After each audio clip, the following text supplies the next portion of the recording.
we Allah subhanahu wa ta'ala watuyoboye idini w'Islam, idini tutari kuyoboka kubw'imbaraga zacu cyangwa se imitungo yacu. Amahoro n'imigisha by'Imana n'ibisakare kwa sozereje intumwa n'abahanuzi Nabii Muhammad sallallahu alaihi wasallam, abiwe abasangira ngendo be abamubanjirije n'abazamukurikira, dusaba ko Allah subhanahu wa ta'ala dushyira muri abo ngabo, Allahumma amin.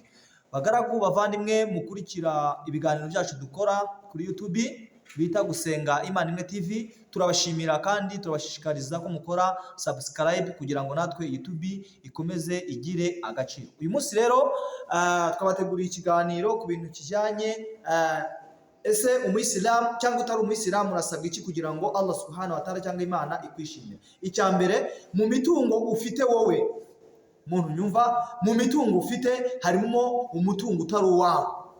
Umutungo utari uwawe ni umutungo w'abakene.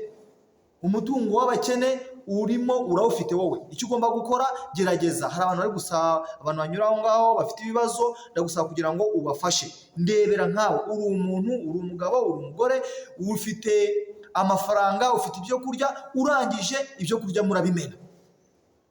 Muri Islam ni haramu kuba umuyisilamu cyangwa se umuyisilamukazi afite imitungo yarangiza akagira gute akafata icyo kurya akakimena, abantu bageze gute, abantu bashoze. Intumwa y'Imana Ibrahim, Imana impamvu n'imigisha, igihe yabaga yagiye kurya muwe, icyo yakoraga n'iki, yabanzaga akazenguruka ingo zimukikije z'abaturanyi arebe ko bagize gute bariye. Ariko muri iyi minsi, reka mbaho urugero, muri iyi minsi uzasanga abantu barya bakinze.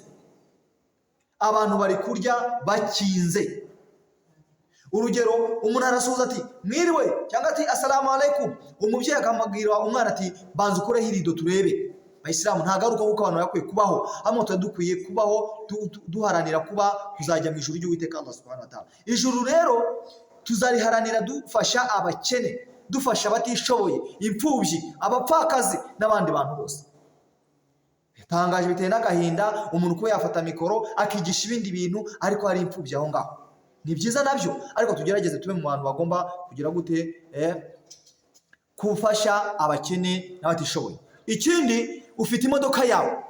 Allah subhanahu wa ta'ala yaguhaye imodoka, yaguhaye ikinyabiziga, ariko urimo uragenda utera abantu ivumbi, ubatera amazi. Icyo kinyabiziga n'upfa ntabwo bazakigushingurana.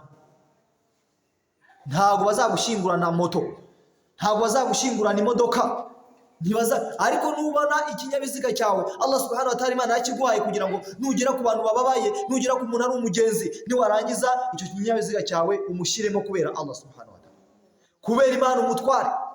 Ariko rero biteye imbabazi, biteye agahinda kubona wafata ikinyabiziga cyawe ukuvuga ngo imodoka ni yawe.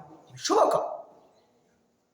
Kirageza rero, ufite nk'ikamwa amata, ayo mata wari ukwiye gufungurira abantu bakanywa.